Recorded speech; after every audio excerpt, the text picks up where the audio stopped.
Қайырлы күн, қайырлы кеш барсаларыңызға. Мен қазір компьютердің кандидат мастера деген уровеньмен ойнайын, деңгеймен ойнап көрем. Барынша өз ойыммен бөлісуге тырысамын.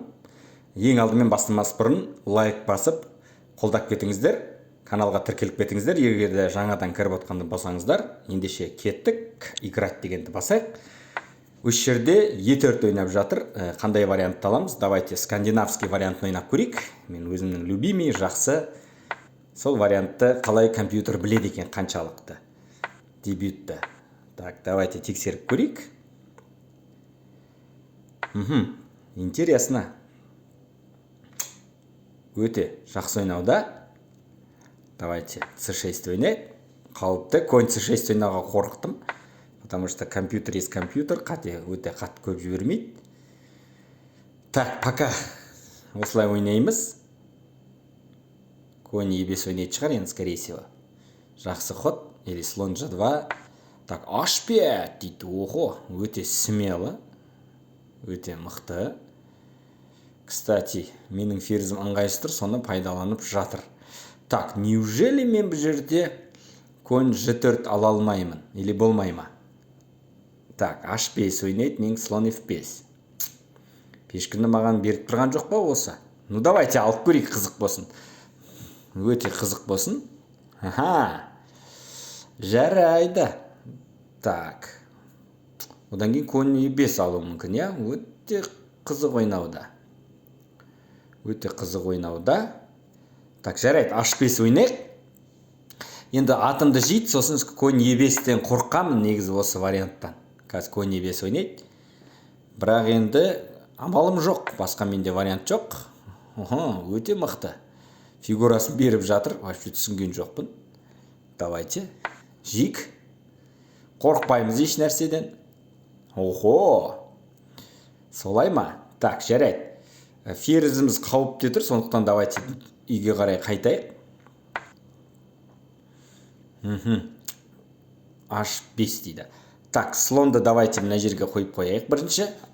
Айтпесе ол жерде өзі H5 ойнаса, мен жағдайым қиындау мүмкін. Сол себептен давайте атты шығарайық. Пока рокировка бермейміз. Фигура артық.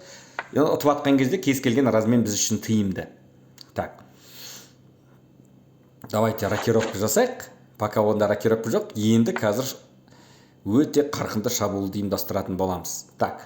Кстати, ферзь E5 ойнасам. Одан кейін размен жасап тастасам болады. Негізі конь E5 ойнасам қазір. Тоже әдемі. И ладьямен кірем одан кейін. Давайте конь E5 ойнайық. Міне, өте тамаша ход.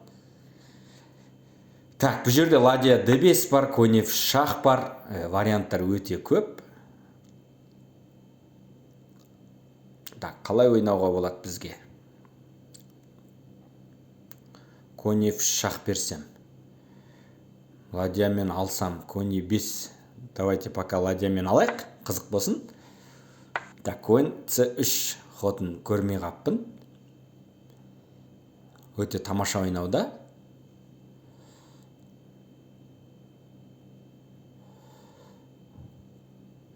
Так, кстати, шах берсем. Я шах берейік, мына жерден конь F әдемі комбинация бар сияқты. И қазір король жүрді, и өз жерде ладья E5 ойнаймыз. Міне әдемі.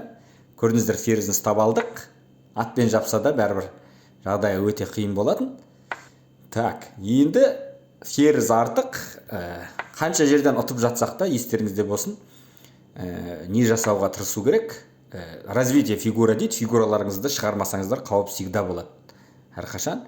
Сондықтан давайте слонды жай ғана E7-ге шығара салайық. Енді F5 ойнайық. Пространствоны алайық максималды түрде. F4 ойнайық. Так, атын берді. В общем, компьютердің жағдайы белгілі болған сияқты. Бұл жерде қате өте көп. Так, енді қалай тез ұтамыз? Жарайтынын алып алайық. Так, ферзімізді. Так, давайте ладьяны ойынға қошайық. H6 арқылы G6-ға ладьяны алып барамыз. Шах береміз. Так, ферзді жетеден шах береміз. И ферзбен G5-ке барамыз. И осы жерден енді таңдаңыздар, қандай мат қояйын. G2-ге қояйын ба, или H4-тегі пешкін жеп линейный мат қоямыз ба? Жарайды, линейный мат қойсын, классикалық түрде. Так, міне осылай әдемі матпен ұттық. Ең бастысы, ұнаса қолдап кетіңіздер, лайк басып каналға жазылыңыздар, шахмат ойнаңыздар. Баршаларыңызға рахмет.